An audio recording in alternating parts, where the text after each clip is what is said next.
you control over the way you run your business.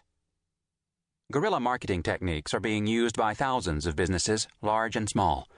Nike uses billboards to cut through the clutter. NBC uses electronic marketing to make an impact online. And the Fleetwood Corner Cafe has a frequent buyer club to keep people coming back.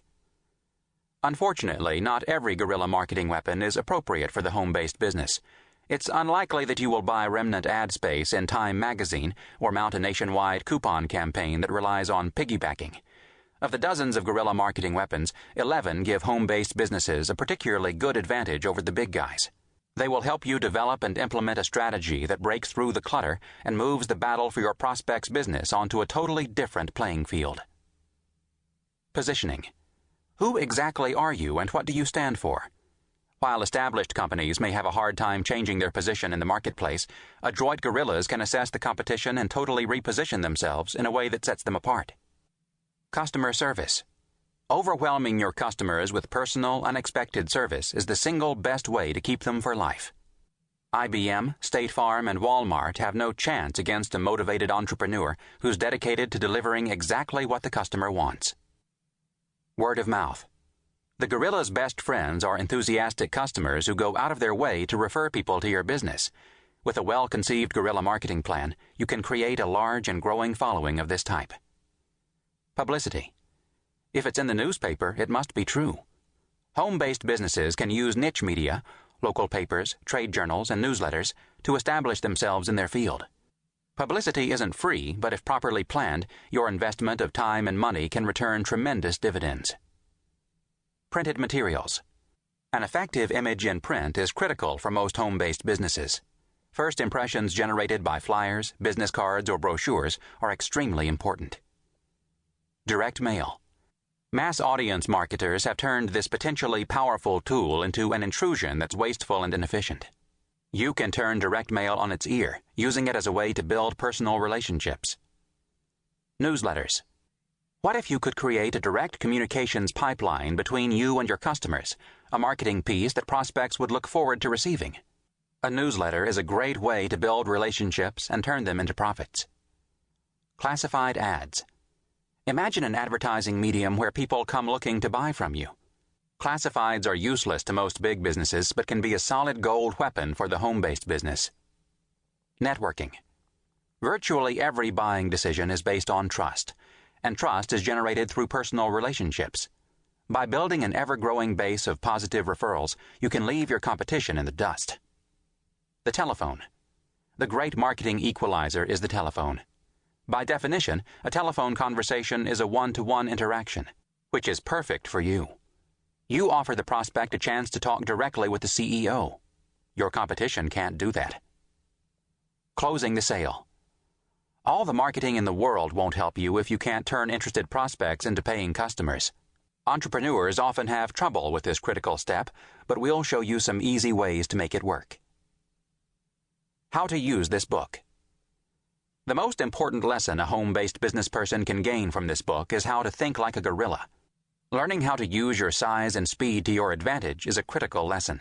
You have countless opportunities to create profitable niches in businesses that everyone else believes are saturated. You'll need to learn that you're now Vice President of Marketing. Business won't appear on your doorstep. It will come as the result of a consistent, long-term campaign to establish relationships and turn them into sales.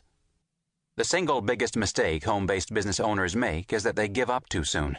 It might take 6 months, 18 months, or 2 years before a prospect is finally ready to say yes.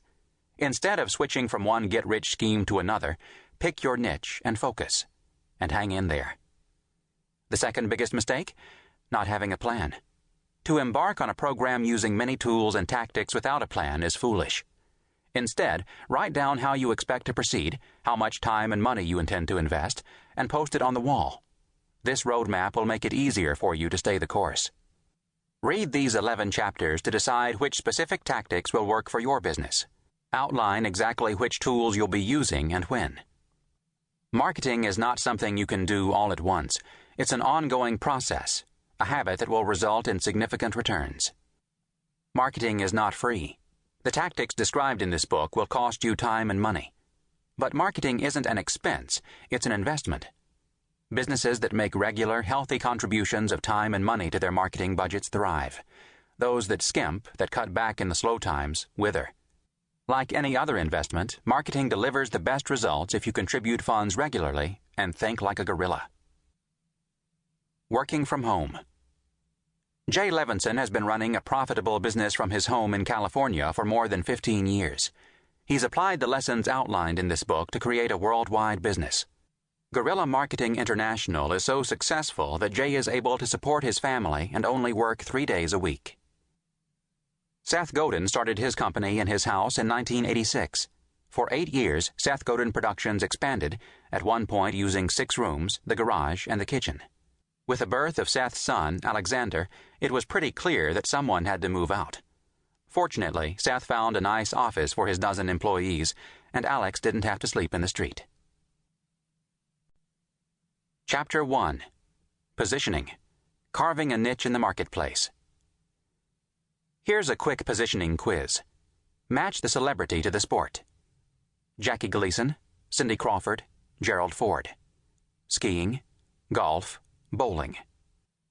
Which celebrity goes with which sport?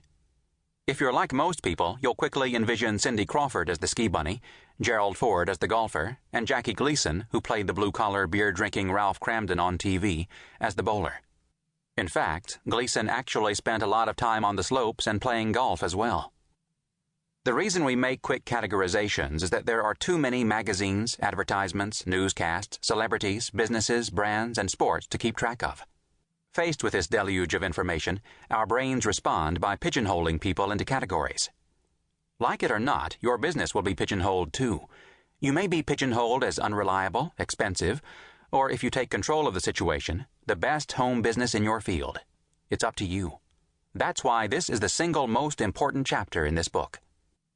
As a home-based business person, you need to use pigeonholing to your advantage by creating your very own position within your industry of choice. Then your position is the segment of the market that you choose based on your strength and the competition's weakness. It's where you fit. Marty Winston, a home-based public relations consultant, took control of the way people think of his business. He refused to be thought of as just another public relations flack working out of his basement. Instead, he's billed himself as the most email-knowledgeable PR agent in the universe. Think that sounds crazy? Pointless? Impossible to back up? You're wrong on all 3 counts.